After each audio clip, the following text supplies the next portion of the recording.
வணக்கம் சகாப்தம் காணொலி நேயர்களே. முகங்கள் அத்தியாயம் 19. இந்த கதையை உங்களுக்கு உடனே படிக்கணும் அப்படின்னா டிஸ்கிரிப்ஷன்ல இருக்க மொபைல் நம்பருக்கு ஒரு வாட்ஸ்அப் மெசேஜ் அனுப்புங்க. புத்தகம் உங்க வீடு தேடி வருங்க. வாங்க கதைக்குள்ள போலாமா? சஞ்சய் சொல்லித்தான் நந்தினியை கொன்றதாக கூறும் ருத்ரனை அதிர்ச்சியோடு பார்த்தனர் பிரகாஷும் சஞ்சயும். வாட் ஆர் யூ பிளாபரிங் என்று குளறலாக பேசிய சஞ்சயை வென்றுவிட்ட திருப்தியுடன் பார்த்தான் ருத்ரன். நம்ப முடியலையா? 1 minute என்றவன் தன் கைபேசியை எடுத்து ஆன் செய்தான். அதில் சஞ்சயின் குரல் கேட்டது. ஹே ருத்ரா, ஹீரோயின் நந்தினியா? செம மஜாப்பா, ஷீ இஸ் சோ பியூட்டிஃபுல். அரை போதையில் உளறினான் சஞ்சய். Sanjay, be careful. என்னோட ஷூட் ஸ்பாயில் ஆக கூடாது. அது மட்டும் இல்லாம நந்தினியோட விருப்பத்துக்கு மாறா அவங்கள தொந்தரவு செய்ய கூடாது. எச்சரிப்பது போல் பேசினான் ருத்ரன். என்ன வேண்டான்னு சொல்ல இந்த பூமியில ஒரு பொண்ணு இனி பிறந்துதான் வரணும். தன் பணத்தின் மீதிருந்த மமதையில் பேசினான் சஞ்சய். அப்படி நந்தினி முடியாதுன்னு சொல்லிட்டா என்று கேட்டான் ருத்ரன். இந்த சஞ்சய் யாருன்னு அவளுக்கு காட்டுவேன். போதையின் வேகத்தில் உளறினான் சஞ்சய். இந்த உரையாடல் முடிந்ததும் தன் கைபேசியை அணைத்தவன், இப்போ தெரியுதா யாரு உளர்னதுன்னு? வெற்றி புன்னகையுடன் பார்த்தான் ருத்ரன். இப்போ கேஸ் என்ன தெரியுமா? உன்னோட கேவலமான ஆசைக்கு நந்தினி ஒத்துக்க மறுத்ததால நீ யாருன்னு அவளுக்கு காட்ட என்கிட்ட பணம் கொடுத்து நந்தினிய கொல்ல சொன்னதே நீதான். இது முகம் வெளிரி வார்த்தை வர மறுத்தது சஞ்சய்க்கு. நீ சாதாரணமா பேசினதுதான் இப்போ உனக்கே எதிரா திரும்பிடுச்சு. இண்டஸ்ட்ரியில உன்னோட பேரு இந்த விஷயத்துல சுத்தமா சரியில்லைன்னு உனக்கே தெரியும். என்னைக்கு சந்தனான்னு நல்லாவே தெரிஞ்சு நீ அவ ரூமுக்கு போனியோ அன்னைக்கே தெரியும் நீ எந்த எல்லைக்கும் போவேன்னு. அதான் உனக்கு எதிரா நீ பேசினதையே கலெக்ட் பண்ணிட்டேன். பதில் பேச முடியாமல் உறைந்து விட்டான் சஞ்சய். டே, இதெல்லாம் எப்படா நடக்குது? கூடவே இருக்கிற மாதிரி தான் இருக்கு, ஆனா இல்லாத மாதிரியும் இருக்கு. ஆண்டவா, அண்ணாந்து விட்டத்தை பார்த்தான் பிரகாஷ். கோப்பையில் மீதமிருந்த திரவத்தை உள்ளே இறக்கினான் ருத்ரன். அன்று காலை ஷூட்டிங் இல்லாததால் சாவதானமாக கிளம்பி கீழே அந்த ரெசார்ட்டின் பார்க்கிற்கு வந்தாள் சந்தனா. அங்கிருந்த ஒரு குடைக்கு கீழ் சேரில் சாய்ந்து அமர்ந்து கண்களை மூடிக்கொண்டாள். மனதில் பல்வேறு எண்ணங்கள் ஓடிக்கொண்டே இருந்தன. ருத்ரனின் கணிப்புப்படி இன்னும் 13 நாட்கள். எல்லாம் திட்டமிட்டபடி நடந்துவிட்டால் பிறகு அவளுக்கு விடுதலைதான். இன்னும் 12 இரவுகள். ஆனால் அதற்கு பிறகு எங்கு போவது? தன் வாழ்வாதாரத்தை எப்படி ஏற்படுத்திக் கொள்வது? அவள் நடிகை என்று பச்சை குத்தப்பட்டு விட்டதால் சாதாரண வேலை கிடைப்பது கூட சிரமமாகிவிடும். ஒருவேளை நம் ஊருக்கே சென்று விட்டால்? தன்னுடைய வீட்டையும் உறவினர்களையும் ஞாபகப்படுத்த முயன்றவளால் முடியவில்லை. தங்கையின் முகம் மட்டும் ஒரு புகைப்படம் போல் வந்து சென்றது. எல்லாமே புகைமூட்டமாக இருந்தது. தீவிரமாக சிந்திக்க முயன்றவளின் தலை வலித்தது. அச்சிந்தனையிலிருந்து ஹாய் நந்தினி என்ற பரிச்சயமான குரல் கலைத்தது. திடுக்கிட்டு கண் விழித்தவள் நேராக அமர்ந்தாள். எதிரே நின்றவன் மித்ரன். அடக்கடவுளே, இவனுக்கும் இன்னைக்கு ஷூட் இல்லையோ? தெரிஞ்சிருந்தா ரூமை விட்டு வெளியவே வந்திருக்க மாட்டேனே என்று மனதிற்குள் நினைத்து கொண்டாள். என்ன நந்தினி, தனியா இருக்கீங்க? பேசிக்கொண்டே அவள் எதிரில் அமர்ந்தான். நீ வருவேன்னு தெரிஞ்சிருந்தா நிச்சயமா நான் தனியா வந்திருக்க மாட்டேன்டா என்று மனதிற்குள் நினைத்தவள், சும்மாதான் ஃப்ரெஷ் ஏர் வாங்கலாமேன்னு ஏதோ வாயில் வந்ததை உளறினாள். இன்னைக்கு நைட் ஷூட் தானே நந்தினி, நம்ம ஏன் இந்த ரெசார்ட்லயே இருக்கணும்? ஷாப்பிங் போகலாமா? அப்படியே லஞ்ச் என்று கேட்டவன் பதிலுக்காக இவள் முகம் பார்க்க அவளோ என்ன பேசுவது என்று புரியாமல் அவனை பார்த்தாள். அப்போது எங்கிருந்தோ சாரி ஃபார் த டிஸ்டர்பன்ஸ் என்று வேகமாக அவர்களை நெருங்கிய ருத்ரனை பார்த்ததும் சந்தனாவின் முகம் ஸ்விட்ச் போட்டது போல் பிரகாசமானது. ஆனால் மித்ரனின் முகம் கடுத்தது. அவளது மலர்ந்த முகத்தையே பார்த்தபடி நடந்தவனுள் சந்தோஷம் படர்ந்தது. அவள் கண்களில் விரோதத்தை மட்டுமே பார்த்து பழகியவனுக்கு இது புதிதாயிருந்தது. எந்த ஒரு ஆணிற்கும் தன்னை பார்த்து ஒரு பெண்ணின் முகம் மலர்வது கிளர்ச்சியை தரக்கூடியது இயற்கையே. அதனை ருத்ரன் நன்றாகவே உணர்ந்தான். அவன் அவர்களை நெருங்கிவிடவும் சட்டென எழுந்தவள் அவளது இருக்கையை ருத்ரன் அமர்வதற்கு வசதியாக அவன் புறம் நகர்த்தினாள். அவர்களை உட்கார வைத்துவிட்டு இவள் நழுவ எத்தனிக்கையில் அவளது சேரில் உட்காராமல் என்ன நந்தினி, இன்னும் ரெடியாகாம இருக்க? கமான், ஷாப்பிங் போகணும்னு நீதானே சொன்ன. நான் ரெடி என்றவனை விசித்திரமாக பார்த்தாள். அவளது பார்வையை அலட்சியப்படுத்தியவன் அப்போதுதான் பார்ப்பது போல் மித்ரனை பார்த்தான். ஹாய் மித்ரன், நீங்களும் எங்க கூட ஜாயின் பண்ணிக்கலாம். யூ வெல்கம் என்று அழைத்தான். நோ நோ, யூ ப்ரொசீட் என்று கை குலுக்கிய மித்ரன் கைக்கு எட்டியது வாய்க்கு எட்டாமல் போய்விட்ட எரிச்சலுடன் அங்கிருந்து நகர்ந்தான். வேறு என்ன செய்ய முடியும்? ருத்ரன் முன்னணி இயக்குனர் பட்டியலில் இருப்பவனாயிற்றே. அவன் செல்வதை திருப்தியுடன் பார்த்தவன் சந்தனாவின் புறம் திரும்பி, இன்னும் இங்க எதுக்கு நிக்கிற? சீக்கிரம் ரெடியாகி வா, ஒன்லி 10 minutes என்று சேரில் அமர்ந்து தன் வாட்ஸ்அப்பை ஆன் செய்து தேவ் நாயருக்கு மெசேஜ் அனுப்பினான். I will handle Mithran. Thank you for the information at the right time. முகத்தில் எள்ளும் கொள்ளும் வெடிக்க காரில் அவன் அருகில் அமர்ந்திருந்தாள் சந்தனா. பேபி பிங்க் கலரில் சுடிதார் அணிந்திருந்தாள். ஷூட்டிங்கில் கூட அவளது காஸ்டியூம் ஒன்று புடவை அல்லது சுடிதார் தான். நல்ல வேளையாக பாடல் காட்சிகளை முன்பே முடித்து விட்டிருந்தான் ருத்ரன். அதனால் ஒரு மாதிரியான ஆடை அணியும் கட்டாயம் சந்தனாவிற்கு இருக்கவில்லை. அவளது சந்தன மேனிக்கு மேலும் அழகு சேர்த்தது அந்த பேபி பிங்க் கலர் சுடிதார். அவளை ஒருமுறை ஓரக்கண்ணால் பார்த்தவன் அவளது கோபத்தை குறைக்கும் முயற்சியாக, எங்கே போலா நந்தினி என்ற சாலையில் கவனம் பதித்தபடி கேட்டான் ருத்ரன். அவனது நந்தினி என்ற அழைப்பில் அவனை வெட்டி விடுவது போல் பார்த்தவள், மெடிக்கல் ஷாப்புக்கு என்று சீறினாள். ஏன், என்னாச்சு? அவள் ஏதோ வில்லங்கமாக பேசப் போகிறாள் என்று எதிர்பார்த்தே கேட்டான். தலைவலி என்றாள் குத்தலாக. அவளது குத்தலை ரசித்தவன் மேலும் அவளை வம்பிழுக்க எண்ணி, எப்போதிலிருந்து என்று கேட்டான். அது பிடிச்சு 3 மாசம் ஆகுது, போகவே மாட்டேங்குது. அவனை நேருக்கு நேர் பார்த்து முறைத்தாள். உள்ளுக்குள் எழுந்த சிரிப்பை அடக்கிக் கொண்டு சாலையில் கவனம் பதித்து ஸ்டியரிங்கை லாவகமாக திருப்பியவன், ஒருவேளை மித்ரனுடன் ஷாப்பிங்கிற்கு வந்திருந்தால் தலைவலி குறைந்திருக்குமோ என்று உரக்க யோசிப்பது போல் நடித்தான். அவனை மேலும் முறைத்து பார்த்தாள் சந்தனா. சரி சரி, எரிச்சிடாத. அவன் கிட்ட இருந்து காப்பாத்தி கூட்டிட்டு வந்ததுக்கு நன்றி சொல்லலனாலும் பரவாயில்ல, இப்படி முறைக்காமல் இருக்கலாமே என்று சிரித்து கொண்டே கேட்டவனை மேலும் உறுத்து விழித்தவள், எனது காப்பாத்துறீங்களா? காப்பாத்தி என்ன செய்ய போறீங்க? ராத்திரி அவனை கட்டிப்பிடிக்க சொல்ல போறீங்க அதான என்று சீற்றத்துடன் பேசிவிட்டு துடித்த உதடுகளை கடித்து அழுகையை உள்ளே அழுத்தினாள். அவளது வார்த்தையின் வீரியம் தந்த அதிர்ச்சியில் ருத்ரன் சடன் பிரேக் அடிக்க கிரீச் என்ற சத்தத்துடன் அவனது கார் நடுரோட்டில் கொஞ்ச தூரம் தேய்த்து கொண்டு சென்று பிறகு நின்றது. நல்ல வேளையாக OMR ரோட்டில் அப்போது அதிக வாகன போக்குவரத்து இல்லை. 1-2 வாகனங்கள் ஹாரன் அடித்துக் கொண்டும் கண்ணாடியை இறக்கிவிட்டு இவனது காரை கை நீட்டி ஏதோ திட்டிவிட்டும் சென்றன. அவளது வார்த்தைகள் அதன் இலக்கை சரியாக பதம் பார்த்தன. ருத்ரனின் கைகள் ஸ்டியரிங்கை அழுந்த பற்றியிருந்தது. நரம்புகள் புடைத்திருந்தன. கண்கள் சிவந்தன. அதற்குள் சில கார்கள் ஓயாமல் ஹாரன் அடிக்க சாலையோரம் இருந்த மரத்தடியில் வளைத்து காரை ஆஃப் செய்தவன் ஸ்டியரிங்கில் ஓங்கி 2 குத்துவிட்டான். இலக்கில்லாமல் இங்கும் அங்கும் பார்த்தான். ஆனால் சந்தனாவை நிமிர்ந்து பார்க்கவும் அவனால் முடியவில்லை. அவனது இந்த கோபம் அவளை மேலும் எரிச்சல் படுத்தியது. செய்வதையெல்லாம் செய்துவிட்டு இவனுக்கு கோபம் ஒரு கேடா என்று அவன் மேல் இருந்த கோபம் இன்னும் பல மடங்காக பெருகியது. இதுவரை அவள் அதிகம் பேசியதில்லை. ஆனால் இப்பொழுது இத்தனை நாள் அடக்கி வைத்திருந்த வலி வெடித்து வெளியே வருவதை அவளால் தடுக்கவும் முடியவில்லை. தொடர்ந்தாள்.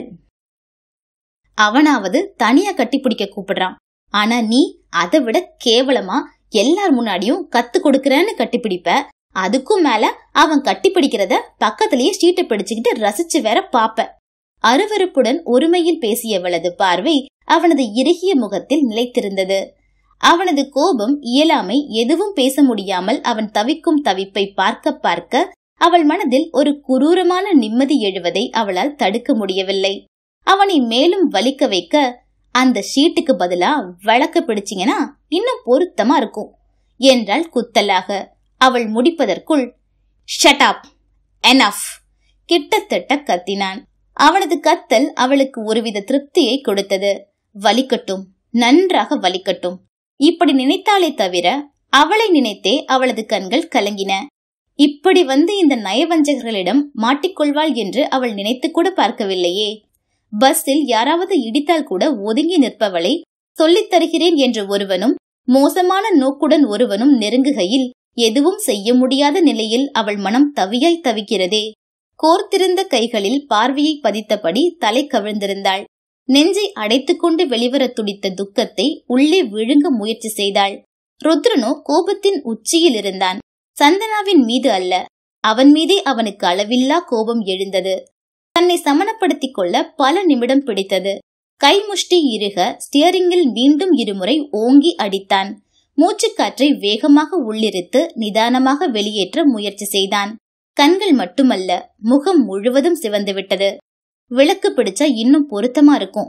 அமிலமாக அவன் காதுகளை குடைந்தது. மெல்ல மெல்ல தன்னை சமணப்படுத்திக் கொள்ள முயற்சி செய்தான். ஓரளவு அதில் வெற்றியும் கண்டவன் நிமிர்ந்து சந்தனாவை பார்த்தான். அவள் தலை கவிழ்ந்திருந்தாள். மூக்கின் விடைப்பும் சிகப்பும் அவள் அழுகையை அடக்க முயல்வதை பறைசாற்ற அவனுள் என்னவோ செய்தது. அவளை தன் நெஞ்சோடு சேர்த்து அணைத்து சமாதானப்படுத்த பரபரத்த கையை கஷ்டப்பட்டு கட்டுப்படுத்திக் கொண்டான். முகங்கள் அத்தியாயம் 19 நிறைவடைந்தது. அத்தியாயம் 20. சந்தனாவை அணைக்க துடித்த கைகளை அடக்கிக் கொண்டு சில நொடிகள் கண்களை மூடி திறந்தவன் ஒரு பெருமூச்சுடன், இங்க பாரு சந்தனா என்று நிறுத்தினான். அவனது சந்தனா என்ற அழைப்பில் ஈர்க்கப்பட்டு சட்டென அவன் புறம் திரும்பியவளின் கோபம் சற்று தணிந்திருந்தது. நான் பேச போறத சந்தனா, நந்தினி இப்படி யாராகவும் இல்லாம சாதாரண மனுஷியா இருந்து கேட்டாதான் உனக்கு புரியும். மீண்டும் அவளது முகம் கோபத்தில் சிவந்தது. ஏதோ பேச முயன்றவளை முந்திக் கொண்டு பேசலானான். இரு, நான் முடிச்சிடுறேன், அப்புறம் நீ பேசலாம். மெதுவாக என்றாலும் அழுத்தமாகவே கூறினான். அவனது வார்த்தையின் சக்தி எப்போதும் போல் அவளை மௌனமாக்கியது. அவளது மௌனத்தை சம்மதமாக ஏற்றவன் தொடர்ந்தான். இந்த படம் என்னோட கேரியர்ல ரொம்ப இம்பார்ட்டன்ட் தான். பட் உன்னோட இந்த பேச்சுக்கு பிறகு நான் இந்த படத்துல இருந்து விலகிக்கிறேன். ஜஸ்ட் 10 கோடி லாஸ், அவ்வளவுதான். பட் இது என்ன, சஞ்சய, மித்ரனை மட்டும் பாதிக்காது. அப்படி பாதிச்சாலும் நாங்க மறுபடியும் சீக்கிரமா எழுந்துடுவோம். ஆனா மத்த ஒர்க்கர்ஸ், அவங்க நிலைமை? இந்த படத்தோட மியூசிக் டைரக்டர் புதுசு, உயிரை கொடுத்து மியூசிக் போட்டிருக்காரு. 2 பாடலாசிரியர் புதுசு. நிறைய புது சிங்கர்ஸ்க்கு சான்ஸ் கொடுத்திருக்கோம். அவ்வளோ ஏன், உனக்கு ஃப்ரெண்டா நடிக்கிறாங்களே தன்வன்யா, அவங்களுக்கு நடிப்பு தான் ஃபேஷன். இந்த ஃபீல்டுல பெருசா சாதிக்க துடிக்கிறாங்க. அவங்க கண்ணுல மிதக்கிற கனவு உனக்கு தெரியலையா? அவங்கள மாதிரியே சின்ன ரோல்ல நடிக்கிற அத்தனை பேரோட கனவையும் கலைக்கிறது சரியா? அவங்களோட உழைப்பு வீணா போறதுக்கு நம்ம காரணமா இருக்கலாமா? அவளது முகம் பார்த்து ஏற்ற இறக்கத்துடன் பேசிக்கொண்டே வந்தவன் இறுதியில் அவளது மென்மையான கரம் பற்றி அவளது கண்களை ஊடுருவினான். அவளும் அவனைத்தான் இமைக்காமல் பார்த்து கொண்டிருந்தாள். 10 கோடி லாஸ், தன்வன்யாவின் கனவு. எல்லாரோட உழைப்பும் வீணா போக நாம காரணமா இருக்கலாமா? அவனுடைய ஒவ்வொரு வார்த்தையும் அவளை சிந்திக்க வைத்தது. அந்த சிந்திப்பை தனக்கு சாதகமாக ஏற்று பற்றிய அவளது கரத்தை மென்மையாக வருடியவன் தன் கைகளுக்குள் அழுந்த புதைத்து கொண்டு, இப்போ உன் முடிவு எல்லாரோட வாழ்க்கையையும் திருப்பி போடும். நல்ல வகையிலா அவள நிலையிலான்னு நீ சொல்ல போற பதில் தீர்மானிக்கும் என்றவன் அவளது கண்களில் பதித்த பார்வையை சிறிதும் விலக்காமல் அவளது பதிலை எதிர்பார்த்து காத்திருந்தான். என்ன பேசுவது என்று தெரியாமல் விழித்தவளை பார்க்க அவனுக்கே பாவமாகத்தான் இருந்தது. இதயத்தில் இரக்கம் இருக்கிறது, இனி கவலை இல்லை என்று உள்ளுக்குள் நிம்மதி அடைந்தவன் தொடர்ந்தான். உன் பதில் எதுவா இருந்தாலும் எனக்கு ஓகேதான் என்று முடித்தவனின் கைகளில் தன்னுடைய கை சிக்குண்டிருப்பதை அப்போதுதான் உணர்ந்தாள் சந்தனா. மின்சாரம் தாக்கியது போல் சட்டென கையை விடுவித்துக் கொண்டவள் தன்னை சமணப்படுத்திக் கொள்ள இடதுபுறம் இருந்த கண்ணாடி வழியே வெளியே பார்க்கலானாள். ருத்ரனும் தன்னுடைய இருக்கையில் வசதியாக அமர்ந்து கொண்டு அவளது பதிலுக்காக காத்திருந்தான். அவன் காரை எடுக்கவில்லை. அவள் பதிலளிக்கும் வரை இங்கேயேதான் என்று சொல்லாமல் சொல்வது போல் கையை கட்டிக்கொண்டு அமர்ந்திருந்தான். வேறு வழியின்றி, இவ்வளவு யோசிக்கிற நீங்க ஏன் நந்தினிய கொலை செஞ்சீங்க கேட்டே விட்டாள். ஆனால் அவனை பார்க்கவில்லை. மார்புக்கு குறுக்கி கட்டியிருந்த அவனது கை முஷ்டி இறுகியது. முகம் சூடேறியது. அன்று நடந்ததும் அதன் தொடர்ச்சியாக நடந்ததும் ஒரு படம் போல் அவன் கண்முன் வந்து சென்றது. அவளது முடிவு தனக்கு சாதகமானதாக நிச்சயம் இருக்கும் என்று நம்பித்தான் அந்த கேள்வியை அவன் கேட்டதே. ஆனால் அதற்கு முற்றிலும் மாறுபட்ட, அவனால் பதிலளிக்க முடியாத கேள்வியை அவள் கேட்கவும் அவன் உள்ளுக்குள் அதிர்ச்சி அடைந்தான். ஆனால் இது அவளுக்கு தெரிந்துவிடக் கூடாதே என்று எப்போதும் அவளை நடுங்கச் செய்யும் கோபத்தை கையில் எடுத்தான். That is none of your business. But இனி உன்னுடைய பதில் எனக்கு தேவையில்ல. முடிவுகள் என்னுடையதாதான் இருக்கும், எப்போதும் போல. காரை ஆன் செய்து கீரை வேகமாக ஒடித்தவன் ஸ்டியரிங்கில் தன் ஒட்டுமொத்த வேகத்தையும் காட்டி திருப்பினான். அவனை பார்க்க சந்தனாவிற்கு பயமாகவே இருந்தது. தாறுமாறாக சாலையில் ஓடியது அவனது கார். ஒருவித திகிலுடன் சாலையை பார்த்து கொண்டு அமர்ந்திருந்தாள். இப்போது இரவா என்று சந்தனாவை ஆச்சரியப்பட வைத்தது ஷூட்டிங் ஸ்பாட். பகல் போல் வெளிச்சம் பிரகாசமாக இருந்தது.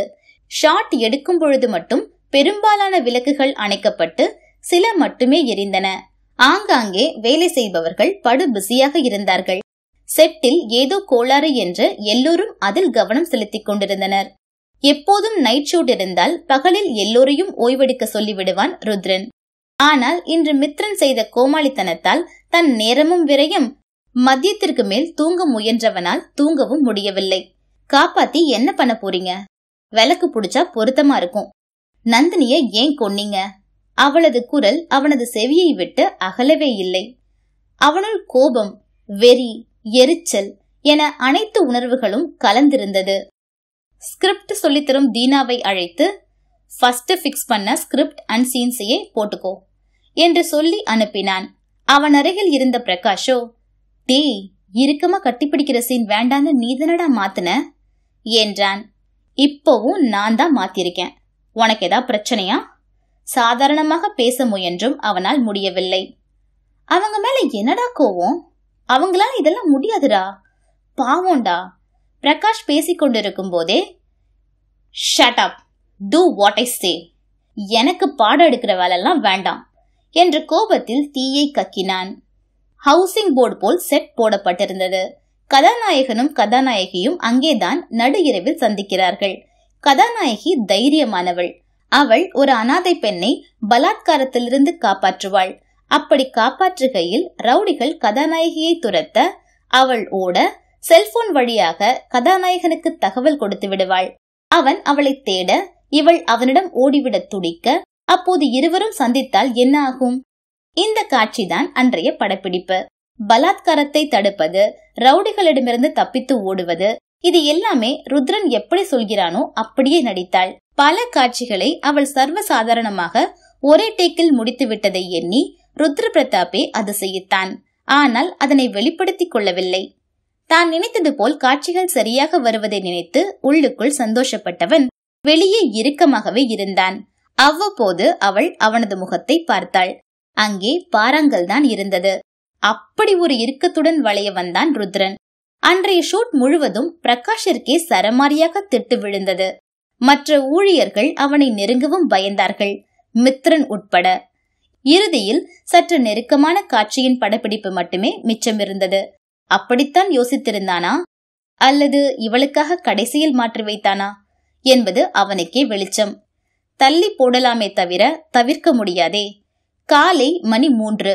இன்னும் 2 மணி நேரத்திற்குள் முடிக்க வேண்டும், அல்லது விடிந்துவிடும். எல்லோர் முகத்திலும் ஒரு பரபரப்பு இருந்தது. ருத்ரனோ டென்ஷனின் உச்ச கட்டத்தில் இருந்தான். யார் நெருங்கினாலும் கடித்து குதறினான். இதனை கண்ட மித்ரனின் மனதிற்குள் ஒரு திட்டம் எழுந்தது. காலை தன்னை நிராகரித்து ருத்ர பிரதாப்பின் பின்னால் ஓடிய நந்தினியை பழிவாங்கும் திட்டம் அது. முகங்கள் அத்தியாயம் 20 நிறைவடைந்தது. நன்றி.